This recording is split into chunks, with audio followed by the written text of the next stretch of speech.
शीर्षक लियो और लूना का जादुई साहसिक कार्य। एक समय की बात है। पहाड़ियों के बीच बसे एक छोटे से सुरम्य गांव में दो सबसे अच्छे दोस्त लियो और लूना रहते थे। वे अविभाज्य थे और अपना दिन जंगल की खोज, पेड़ों पर चढ़ने और तितलियों का पीछा करने में बिताते थे। एक धूप भरी सुबह जब लियो और लूना चमचमाती नदी के पास खेल रहे थे, उन्होंने कुछ अजीब देखा। एक शानदार इंद्रधनुष पानी की सतह को छूता हुआ दिखाई दिया। उनके दिलों में उत्साह भर गया, क्योंकि उन्हें एहसास हुआ कि यह कोई साधारण इंद्रधनुष नहीं था, यह एक इंद्रधनुष पुल था। बिना किसी हिचकिचाहट के लियो और लूना ने एक आकर्षक साहसिक यात्रा पर निकलते हुए पुल पार करने का फैसला किया।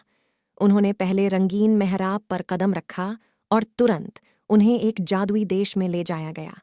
भूमि जीवंत फूलों, बात करने वाले जानवरों और मीठे पेड़ों से भरी हुई थी। लियो और लूना को अपनी आंखों पर विश्वास नहीं हो रहा था। सैमी नाम की एक मिलनसार गिलहरी उनके पास आई।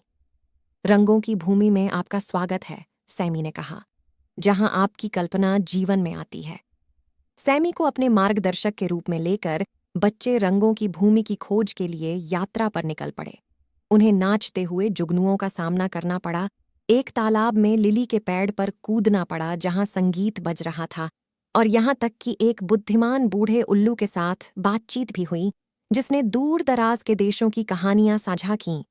जैसे जैसे दिन बीतता गया, वे ग्लिमर ग्नोम्स गांव पहुंचे। ये छोटे चमकदार जीव अपनी दयालुता के लिए जाने जाते थे, और इनमें लियो और लूना के लिए एक विशेष उपहार था। उन्होंने बच्चों को दो जादुई पेंट ब्रश दिए, एक सोने का और दूसरा चांदी का। ग्नोम्स ने बताया, इन ब्रशों में आपके द्वारा छुई गई किसी भी चीज में रंग और जीवन लाने की शक्ति है। उत्साहित होकर लियो और लूना ने उन्हें आजमाने का फैसला किया। लूना ने चांदी के ब्रश से एक सादे पत्थर को छुआ और वह एक चमकदार रत्न में बदल गया। लियो ने एक पत्ते पर सुनहरे ब्रश का इस्तेमाल किया और वह एक चमकदार तितली में बदल गया। रंगों की भूमि में अपना रास्ता बनाते हुए उनका साहसिक कार्य जारी रहा। उन्होंने आकाश में इंद्रधनुष रंगे, फीके बादलों को रोएदार सूती कैंडी में बदल दिया, और यहाँ तक कि एक नीरस पुराने महल को भी चमकदार रंगों का आवरण पहना दिया। जैसे ही सूरज डूबने लगा, लियो और लूना को पता चला कि घर लौटने का समय हो गया है। सैमी उन्हें वापस रेनबो ब्रिज तक ले गया, और हार्दिक विदाई के साथ उन्होंने इसे एक बार फिर पार किया।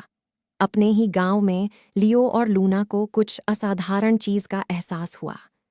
जादुई पेंट ब्रशों में अभी भी रंगों की भूमि का कुछ जादू मौजूद था। उन्होंने अपने गांव को एक उज्ज्वल और अधिक खुशहाल जगह बनाने के लिए इस जादू का उपयोग करने का निर्णय लिया।